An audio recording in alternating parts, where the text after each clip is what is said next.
Shalom Aleichem. Shalom Aleichem. Welcome, Shalom.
That's it, there's no more.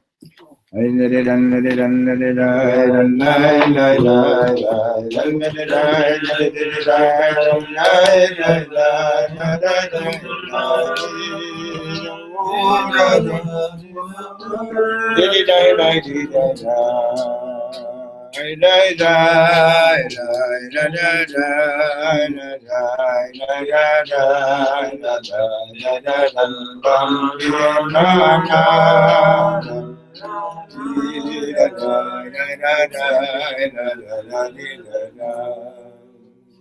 you from Teaneck too? Ridgewood, New Jersey? Ridgewood, New Jersey. It's close to Teaneck. I went to Utah school there. You know, one night I was staying at your house in Teaneck. These guys are from Teaneck, and she's from Ridgewood. And brother and sister.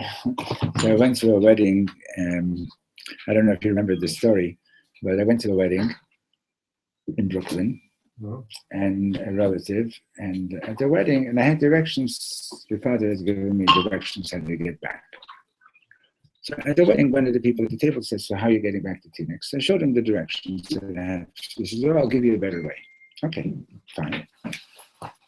So he gives me directions, and lo and behold, that whole route was under construction. But I didn't know, I didn't dare get off because I didn't know where I was, So I ended up getting to Queen Anne Boulevard at it was like 1 a.m, right? And that's where the turnout was. And no, your father's directions would have been good. I took the other person's direction. All right, I'll always trust your dad. Okay, that wasn't sarcastic. Okay, good. No, seriously. Yeah. Anyway, so I took a wrong turn when I got off at Queen Anne, and I ended up in this whole black area of Teaneck. So I call 911 and I say, "I'm lost." She says, the dispatcher says, "That's not an emergency," and she hangs up. So I get out of the car and I figured I'll stop the car and get directions. But when a white man tries to stop a car in a black neighborhood, they don't stop. They figure either you're crazy or you're from the DEA or whatever it is, or something like that. So the end was that I get back in the car and I'm driving around and I see that Subway restaurant, with the big parking lot. Not far from your house, but I didn't know exactly where it was. Huh? Cedar Lane? It made somewhere around there, but if it would have said Cedar Lane, I wouldn't have had. I drive into the parking lot. It's a little bit after 1 o'clock and they're already locking up. And one of the guys who's locking up comes up to the car. And I roll down the window and I say, "I'm lost." And he says, and he smiles and I said, I need help. He says, "You need help?" And he smiles and he has 4 teeth in his mouth, A Puerto Rican kind of guy. So I said, "Yeah, I need help." So he says, "Okay, come to the back." So I said, "Okay."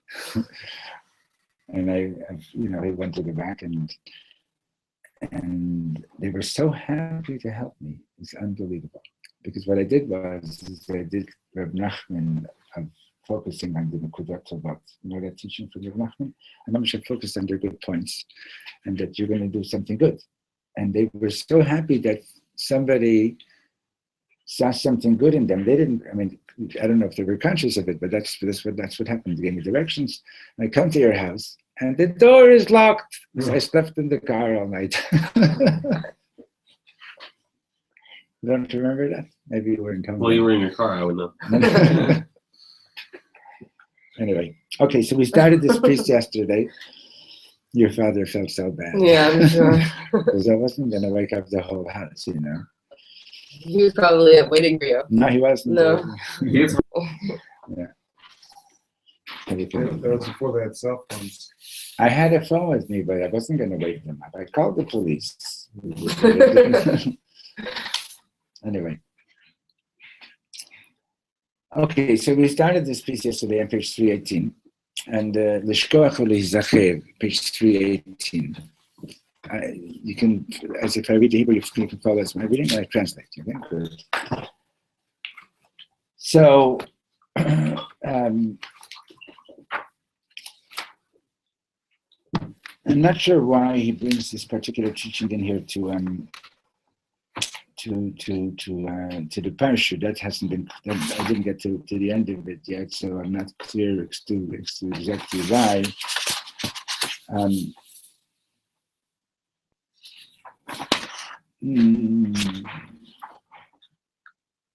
Well, sort of, but we won't go there right now. Forgetting and remembering. Okay. Now, the issue is sort of, let me put this in parentheses. There's a teaching from Reb Nachman that Hashem gave you memory to remember the future and forgetting to forget the past. Okay? Now, that's pretty strange, especially for somebody who learned in a yeshiva, right? Because we're always remembering what we did yesterday, and forgive me for having done this, and forgive me for having done that, and so on. So we do remember the past, and besides which, our holidays are remembering the past, right? So we have to understand what that means. Like, what is it that we're trying to remember the future and forget the past. So this particular teaching is like this.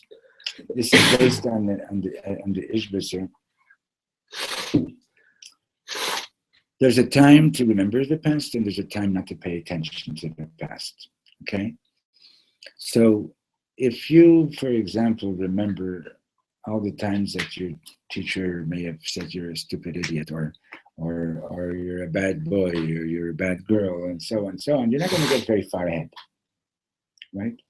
If you remember all the times that you made that you made some stupid mistake, it keeps on robbing you of your self-confidence, right? You're just not gonna get ahead. I'm no good, I'm no good, I'm no good. So many people walk around with such poor self-confidence that it's amazing that they're doing what they are doing. So life is a journey, and on the journey, you sort of, okay, good, you got to think about, yes, before you go to sleep, you think today, what was good, what was not good, what should I improve?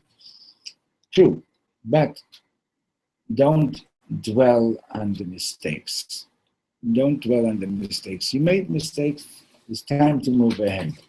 Reb Nachman says that the whole thing of tshuva is, and now zamin lemehevi, I'm ready to become, I'm ready to move ahead, I'm ready to do something that I haven't done yet. I'm ready to move, and regardless of what mistakes I've made in the past, and even if I've moved ahead and crashed, and moved ahead and crashed, and moved ahead and crashed, the focus has to be on remembering the future, right? Trying to fulfill your vision. That special vision that you had of yourself when you were still in innocence as a child, and you had this dream that one day you're going to do something really special, like, never to give up on that. But on the other hand, as one is nearing arriving at their destiny, it is important to remember along the way, because what happened along the way was part of the process of you getting to where you are. So like I mentioned yesterday that, one of the unique things about the yeshiva in Bat Ayin, whereas in other yeshivas, like when the Baal Tshuva comes to the yeshiva, so they tell them, listen, forget everything about the past, you're turning over a new leaf, you're a new person to that. Whereas Rav Greenberg in Bat Ayin used to tell the guys, don't forget about your past, because that was part of your process, that's part of what got you here. It's part of what got you here, right? So there comes a time when you do have to remember what happened in the past. So we're going to start at the second last paragraph on 318. Ki zocher kol hanishkachot. It says in the prayers, we say that God remembers all the things that are forgotten. So Reb Shlomo is giving a different interpretation. He says, "Shenachnu zochim lamod be'emet lifnei Hashem." When we merit to stand before God in a true, sincere way,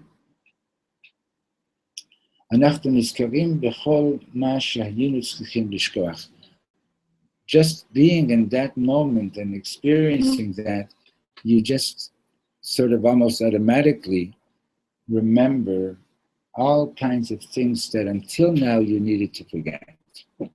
In other words, now that you're in this space of standing before Hashem, these things will come back to you because they need to come back to you. You need to remember them. There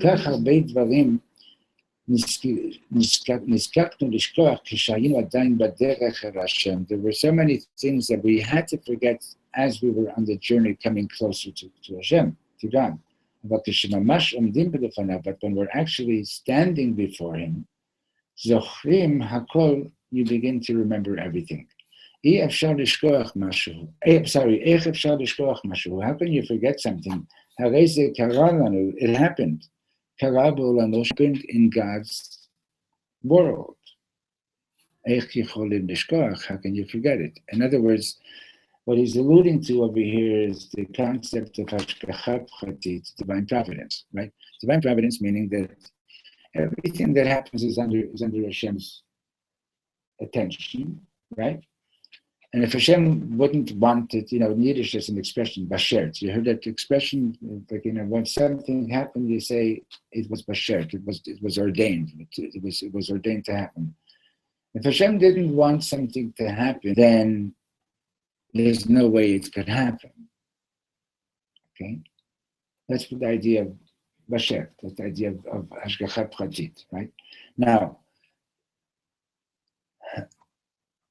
it could be something never, like there's 4 funerals today, some already took place, like, from yesterday's incident. Mm-hmm. And Hashem should comfort the families and all of Israel.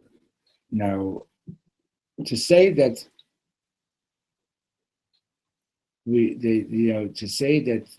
that God wanted it, I wouldn't say that, but to say that Hashem that Hashem allowed it to happen, obviously. Why? I don't know. That's not the point. The point is that we believe, and this is like a really, I've told this story already a number of times.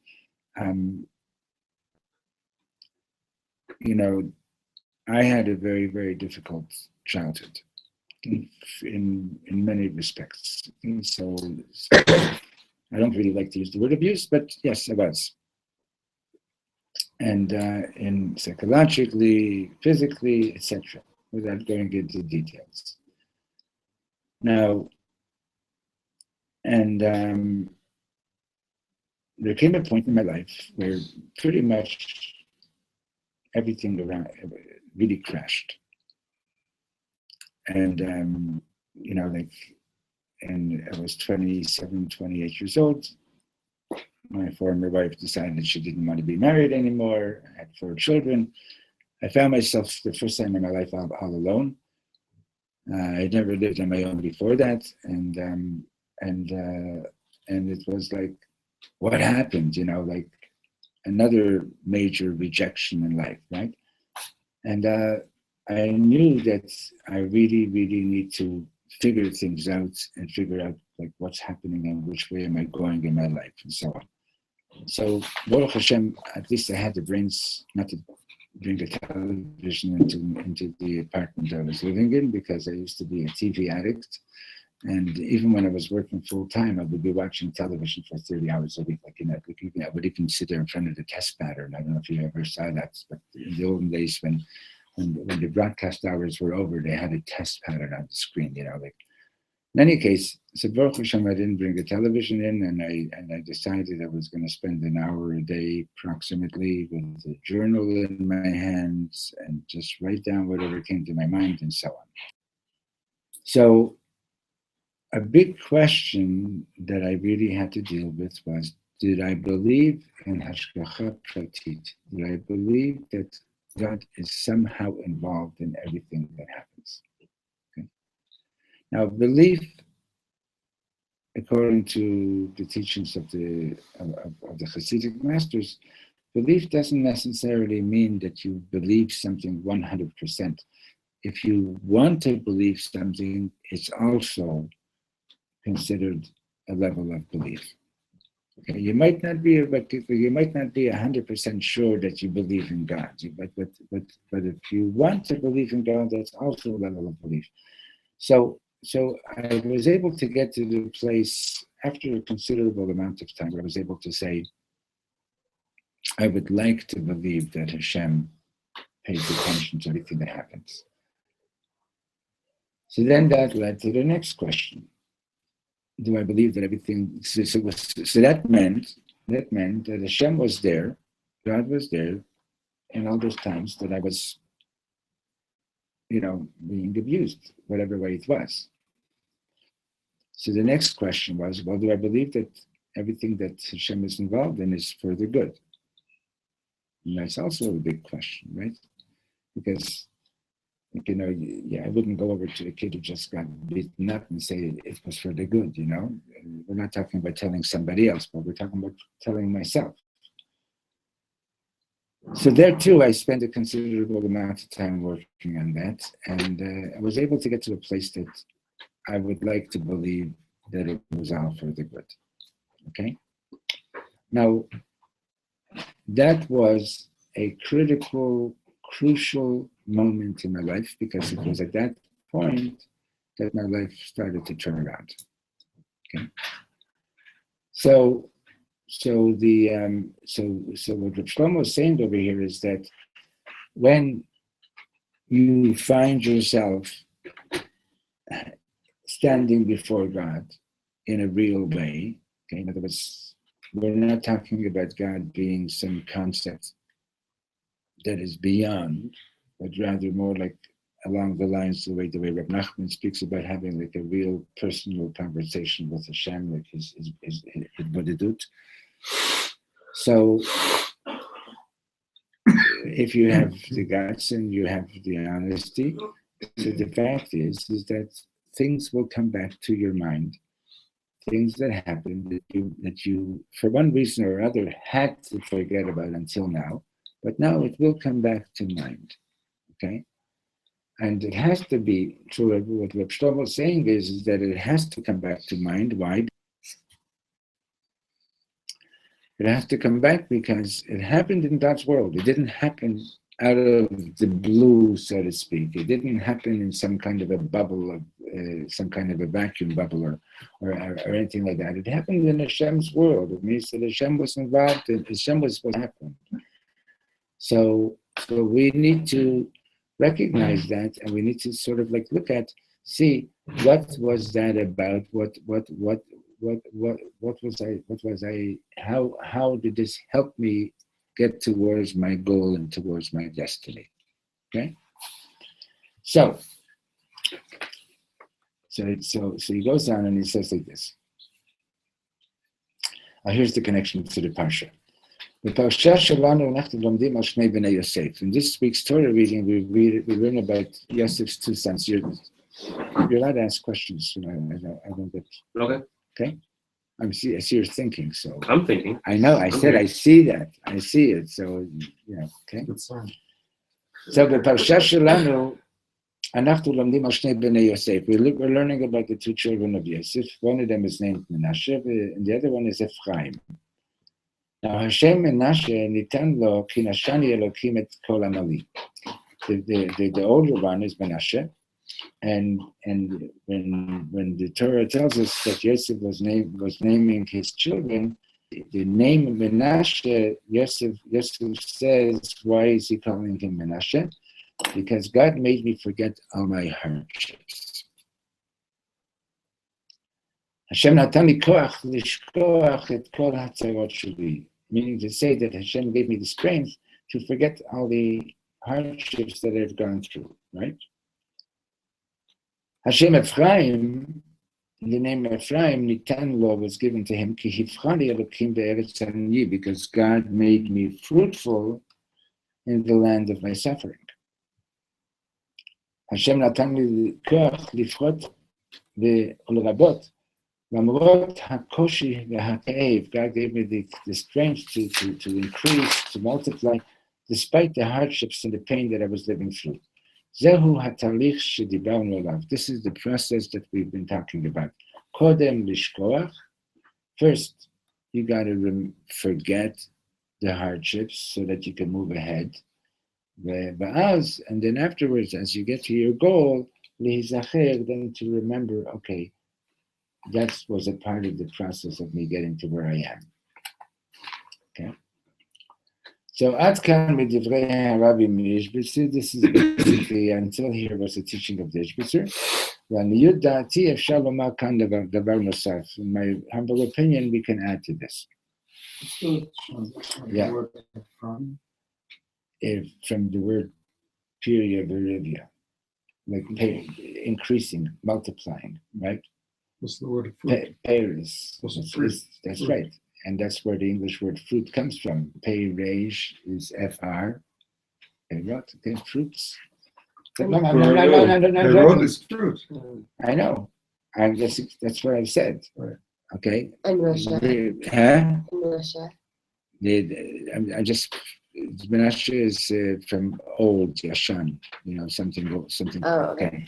But there's a guy actually in Muncie or whatever it is. I never bought it, but I should have bought it. He put out a book with thousands of Hebrew words that moved into other languages. Some of them are very obvious, like for example, Ora, Aleph Vav Resh Hey, means light. A-U-R-A is light. There's thousands of Hebrew words. Isaac, what was his son? That might be his He name. lives here now in Jerusalem. It might be the name, yeah. Friend of mine.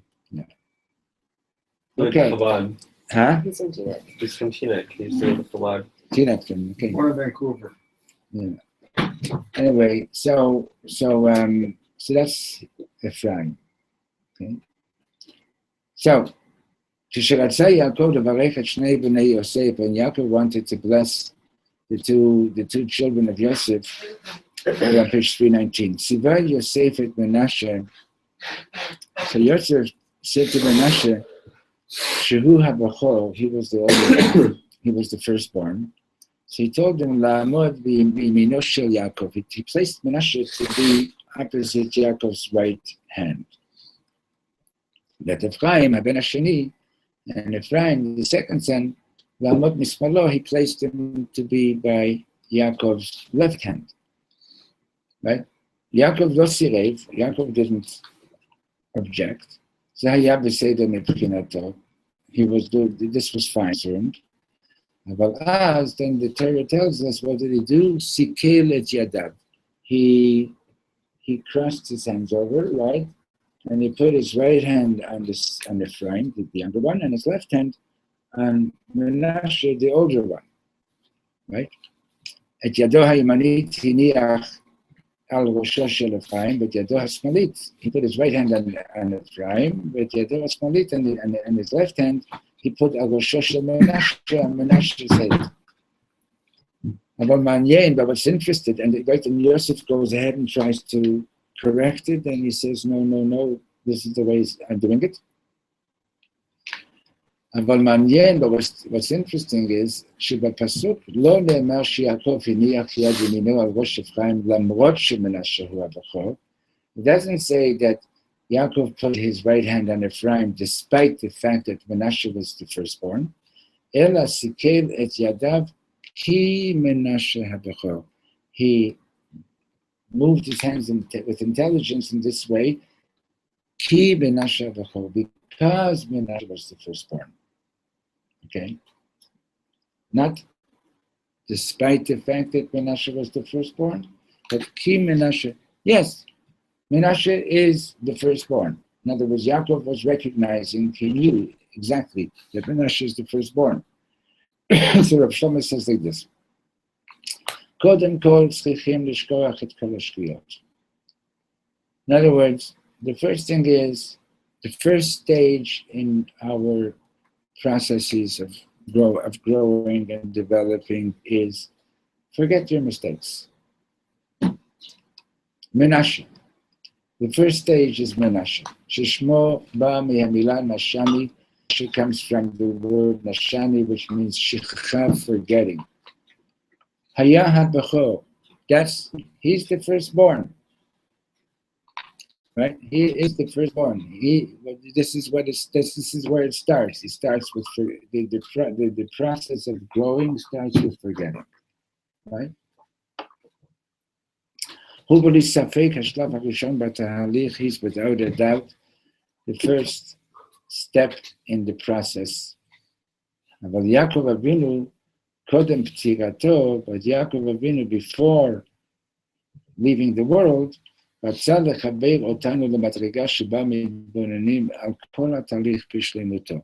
wanted to connect us to thinking about the entire process in its completeness. From the very beginning until the very end. Okay.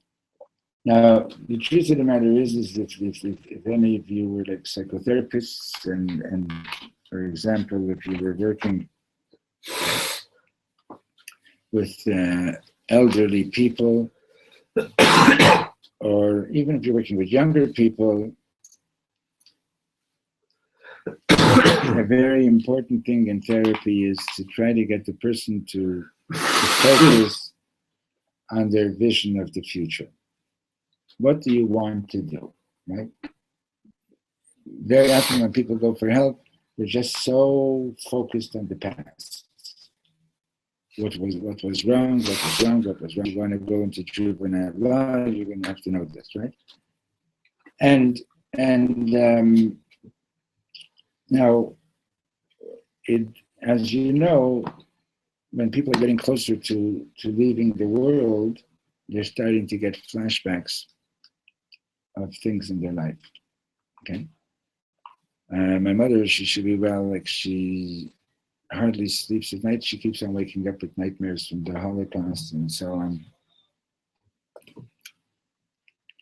It's just that it's very hard to have a conversation with her nowadays. But it's not unusual that your life, keeps flashing in front of your eyes. I mentioned yesterday that people who've attempted suicide and as they're jumping off a bridge and they somehow survive, they report that their entire front of their eyes, everything in their life flashed in front of their eyes in those few seconds that they before they hit the water, So, in other words, what Reb Shlomo is saying over here is that that's the process. In other words, Yaakov is trying to teach us by putting his right hand on the hand of Ephraim, right? So Ephraim is representing reaching your destiny, right? But he doesn't bless the two kids separately. Like he doesn't give first a blessing to one and then to the other one. No, he's doing it at the same time, indicating that you got just forgetting the mistakes, not paying attention to the mistakes. I shouldn't say not paying attention, but not being hung up on the mistakes that you make, so that you can move ahead. But then when you're getting to your destiny, you got to think about what was this journey like? Because what you want to do is like this. Let me put it this way. Going back to my story, okay? It was very important, and on the one hand, to stop paying attention to all the terrible things that happened. But I also felt I needed to redeem those experiences by ostilizing. Okay? What do I mean by redeem those experiences? In other words, I couldn't just say, oh, these were horrible chapters in my life. Thank God it's over. Never want to have anything to do with it. Because if you believe that God was involved in it, there's got to be something good. There's got to be something that was good there. There has to be something that's redeemable. Okay? There has to be something that could be redeemed. Otherwise, what a waste of time, you know. What was all that about? Who needed it, right? So obviously Hashem thought that I needed that. I have no idea why, but he obviously did think that way, right? Otherwise it couldn't have happened. So towards your destiny, you got to say, oh, you know that. You know what my education was all about. I was getting teacher training in all the things that I shouldn't do as a teacher. You know, I was getting negative training. Like remember this teacher, don't do what that teacher did. Don't do what that teacher did. Don't do what this person did, and so on. Why did I have to be educated in a negative way? I don't know. That's a different question. Maybe I'll never know. Maybe I'll find out someday in heaven. Who knows? But it's not really relevant right now why I needed to be educated that way. Okay. So that's what Yaakov Avinu wanted. He wanted us to pay attention to the whole process so that you could redeem it, so that you can salvage it, so that it's not just there went 15 years of my life down the garbage, right? So true, in the beginning, Menashe is very important. Because first of all, because when you're at the beginning of your journey or in the middle, you gotta forget. In other words, don't be arrested by the past. Okay?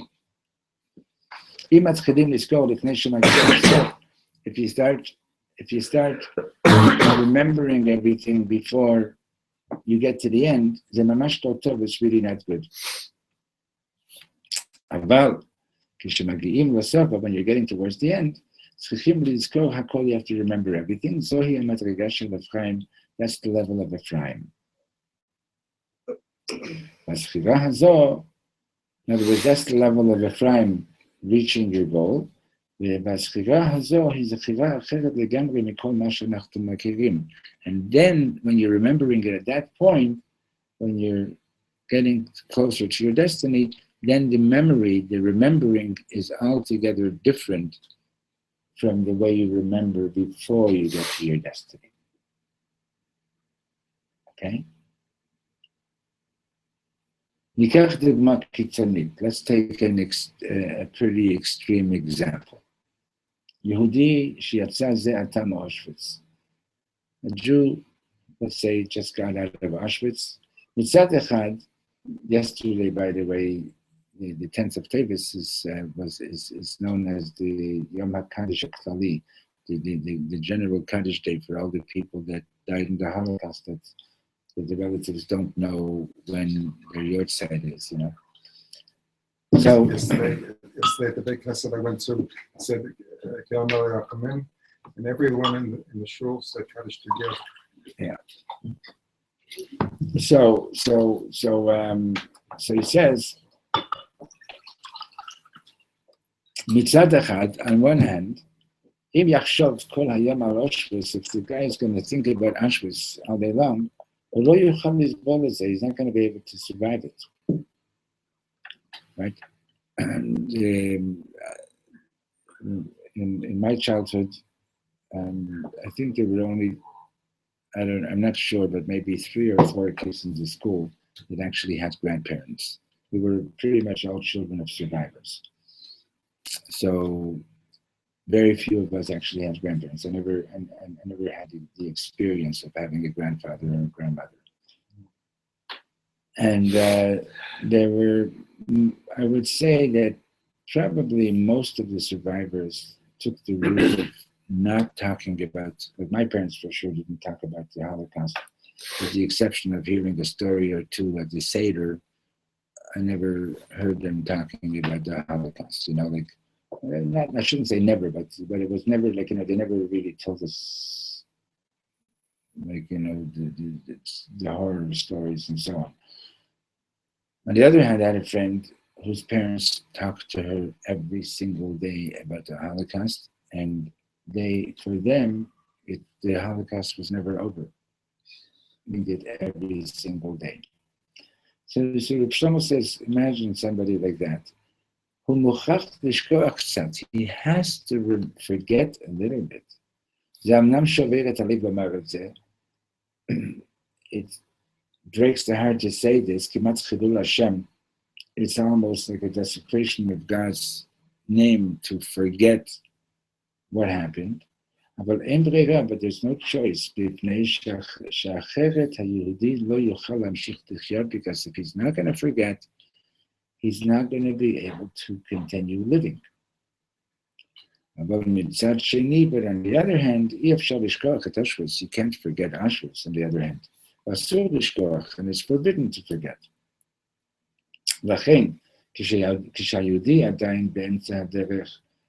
When this Jew is in the middle of his journey forwards, we're going to tell them, listen, stop thinking about it all the time. But at the level of, at the end of the journey, at the destiny, you're not allowed to forget anything, not allowed to forget any detail. When you love somebody just a little, you can speak to them about what happened in the past. You can talk with them the kind of level of, we're beginning this conversation, sort of, or this relationship. We can tell them the story of our lives, and skip the parts that are not so good. I'm not putting this down. In other words, for example, you're going out, let's say, you're meeting somebody fixed you up, right? And so on. So you don't go and tell them, you start sort of sharing some things about your life, but you don't tell them all the details of your past. Not on the first occasion, right? You like this person, so you're sharing some information, right? But when you meet someone that you really love with all your heart, then you can have a conversation like on the level of the end. And in other words, meaning to say, then you can share all the things that weren't good that you've done. The reason for this difference is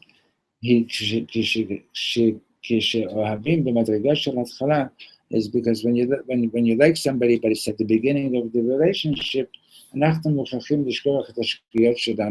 to forget the mistakes that we've made and focus just on the good. But when you really love another person,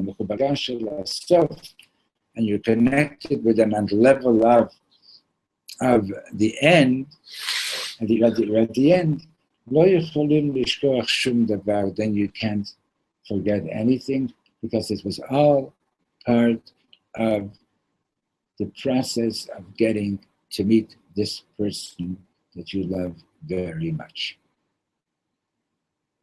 Even if you don't understand it all yet, right? But that's the whole point of thinking about it, and thinking about, that, what? It really all was for the good. Okay? So that's the that's the gist of what this teaching is about. So Reb Shlomo goes on and he tells this amazing story, which you may be familiar with. So he says, when b'makom amok ma'od, in a very deep place, ta'uyot enan rak ra. Mistakes are not always necessarily that you did something wrong. Ta'u l'asmachem olam lo ta'uyot. Can you imagine a world without mistakes? Gemara omeret, can you imagine that? Hollywood. Huh? Hollywood is a world without mistakes? Like that, no, it's the whole thing is a mistake. Okay? הגמרא אומרת, אין אדם עומד על דברי תורה אלא אם כן נכשל בהם. The Gemara says that a person doesn't really understand the halacha until you've actually made a mistake about it, right? So the simple example is, your mom says, don't touch the stove, it's hot. You don't really understand what she's talking about until you actually touch the hot stove, right? You don't really get it until you actually make a mistake.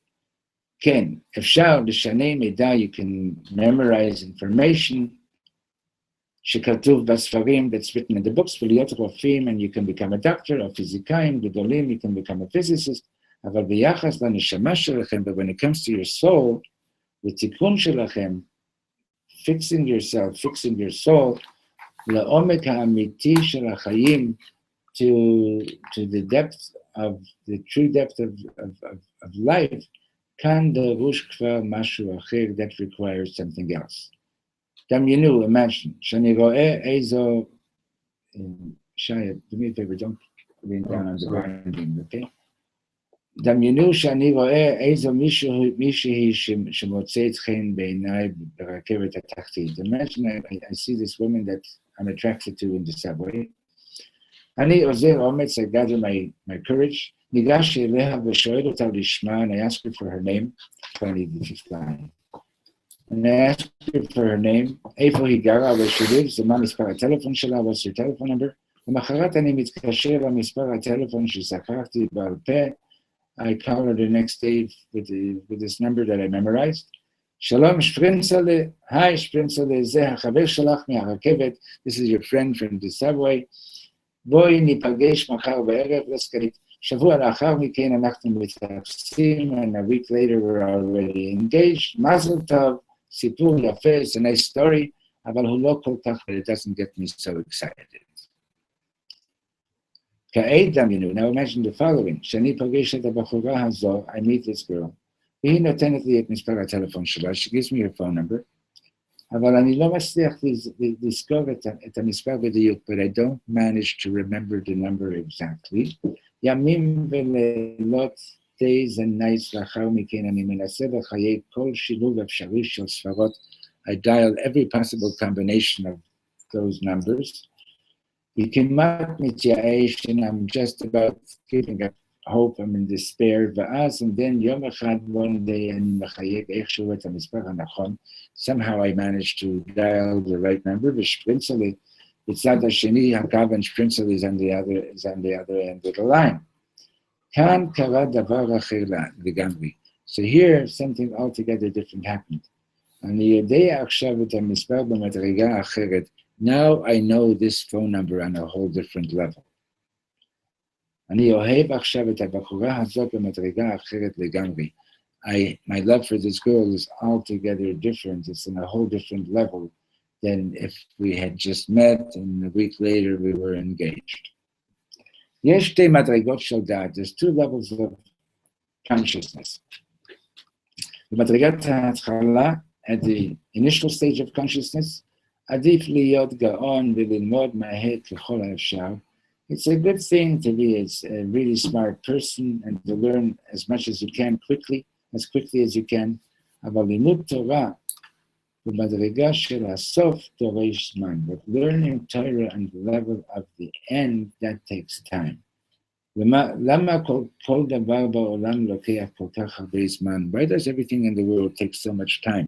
לא מפני שעדיין לא עשינו מספיק טוב, not because we haven't done enough good yet, אלא מפני שעוד לא נכשלנו די, but rather because we haven't made enough mistakes yet. זה מסביר מדוע מצד אחד אנחנו מרגישים שמתקרבים לימות המשיח. This explains why on the one hand we're getting closer to the days to Mashiach times, אבל מצד שני אנשים לא נעשים יותר טובים, but people are not yet really becoming better. אדרבה, הם טועים יותר ויותר, but they're actually making more and more mistakes. In other words, like one of the things that goes through my head all the time when a terror attack like yesterday occurred.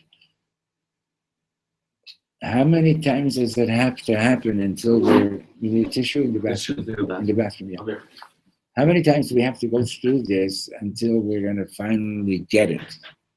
You know? So we're going to finally get it. Like, you know, today I saw already in the news that the police went in, took down that morning tent that they put up at the terrorist's house, and they're finally doing it, you know. But how many times do we have to go through and we let them have these big funerals and we let them, you know, make propaganda out of these things? So finally today, but how many times do we have to go through these things until we finally get it, you know, that so long as we're not united amongst ourselves, the world feels that they have a license to keep on attacking us, you know? And so long as we keep on apologizing to the world for being here, so to speak, they're going to continue saying, oh, you really don't have a right to be here, you know? So long as we think that it's because of the United Nations that we have the right to be here, the United Nations is going to continue to think that they gave it to us, they can take it away, right? Chas v'sholom. It's time we finally tell them it has nothing to do with you. It's Hashem who gave us this land, and that's it. Okay? And then they're going to say, oh, you're finally telling us the truth. That they'll accept. Okay? So how come we haven't changed enough yet? So Reb Shlomo is saying, apparently we haven't made the mistakes often enough. You know? And that's why it takes so long for the change to take place. In other words, you know, when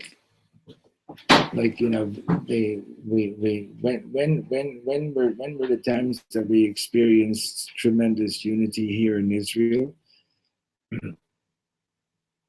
Every time that we had to go to war, 56, 67, 72, etc. Every time we had to go to war, the feeling of unity, the awareness of unity is very, very powerful over here, right? But how many times do we need to do that to realize that that's where our strength is it's in the unity, right? So that's what he's saying over here is that okay. Look at this. We see this very clearly in relation to Israel. When we're looking at what's happening in Israel, we can see so many mistakes being made. It's full of mistakes. But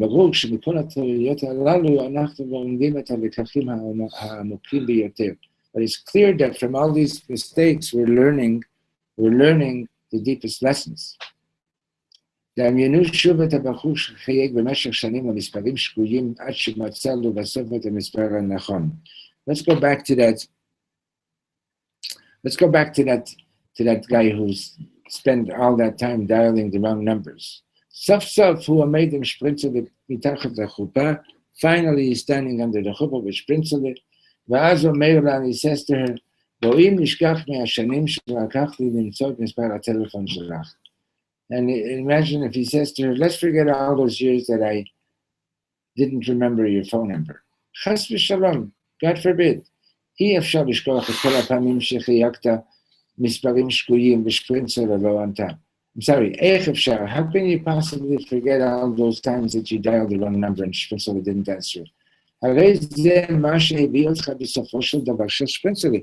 It was all those mistakes that finally got you to connect.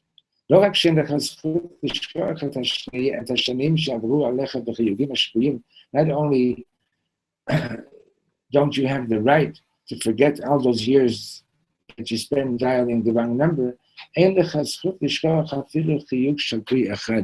You have no right to even forget one wrong number, even one mistake. Okay? אצל ההורים וילדים, by parents and children, ההורים הם תמיד במדרגה של ההתחלה. Parents are always at the level of starting. והילדים במדרגה של הסוף, and the kids are always at the level of the end. In other words, the end of the parent's life, right? אני ההתחלה של ביתי, I'm the beginning of my daughter's life, והיא הסוף שלי, and she's the end of my life, right? וזה נכון גם לגביה, this is true for her too. היא הסוף שלי, she is my end, אבל היא עתידה להיות ההתחלה של ילדיה. She's going to be the beginning of her children. Page 321. אברהם, יצחק ויעקב היו תמיד במדרגה של ההתחלה. Abraham, Yitzchak, and Yaakov were always on the level of starting. אבל הראשון שהיה לו קשר גם למדרגה של הסוף, but the first one who's also like very connected to the end, who Yaakov Avinu is their father Yaakov. Yaakov Avinu actually gave בסוף הסיפור. How much did Yaakov Avinu have to go through in his life until he came to the end of the story? כשהבין שיוסף עודנו חי, until he discovered that Yosef is still alive. לבסוף, and at the end, שנפטר, in the moments before he died, חיבר יעקב את ילדיו אל הסוף. Yaakov connected his children to the end. הוא קרא לבניו ואמר להם, he called his children and he said to them, היאספו ואגידה לכם את אשר יקחה אתכם באחרית הימים, gather together and I will tell you what's going to happen to you in the end of days. But he wasn't able to do it, in fact. אפשר לזהות את שני סוגי האנשים הללו. You can identify these two kinds of people.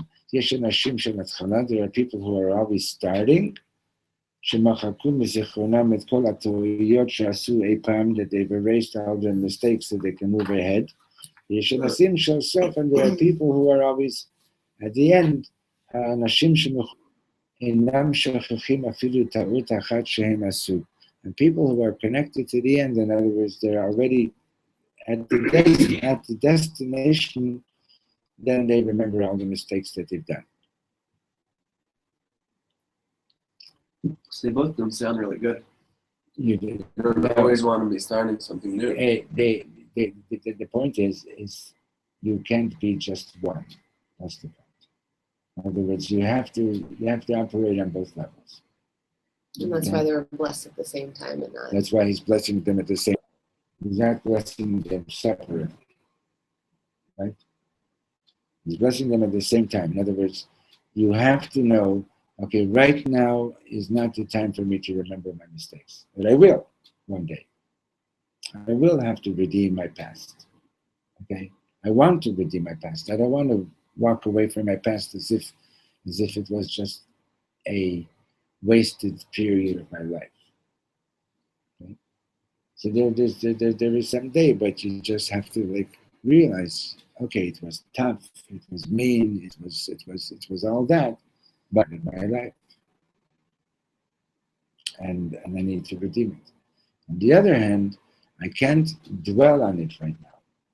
I can't dwell on it right now because if I do, then I'm going to sink into sadness and then even worse into depression, and I'm not going to move ahead at all. God forbid. It's like that story, I've heard it with monks and with rabbis of you probably know this one, there were two rabbis and they were crossing this river, and there was a woman who was standing on one side of the river, and so one of the rabbis picked up the woman and carried her across and put her down. And then the other like a little while later, they were walking together in silence, and then one rabbi turned to the other and was like, "I cannot believe you picked up that woman." Right. And the other one was like, "I can't believe you're still carrying her." Right. And so it's like, I picked her up and I put her down. And I put her down, But and I you're left still- her there. You're still carrying. yeah, and you're still carrying that memory around of like, You're still Right. Right.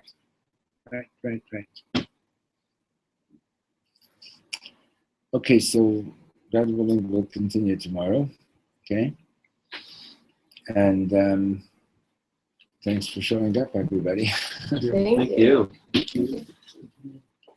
So we did something today is that we put it onto Facebook also. We just Facebook. Shalom lachem. Anyone comment? Huh? Anyone comment? This is Yeah, your first time somebody doing that? commented. Actually, the second time. The first time I actually deleted it. Oh. People commented, but I didn't want to. I don't know what else to do with it. My friend set it up, Cool. but it's going to be on our Facebook page, I guess. Nice. It was on Simchat Shlomo. Huh? It's actually there, but this doesn't seem to have sound. You have to click on it. Weird. Ah. I think I need a makeup artist. Thank you. Okay, so you can look up a Simchat We're still Shlomo. live. Oh yeah. Okay. So they got a free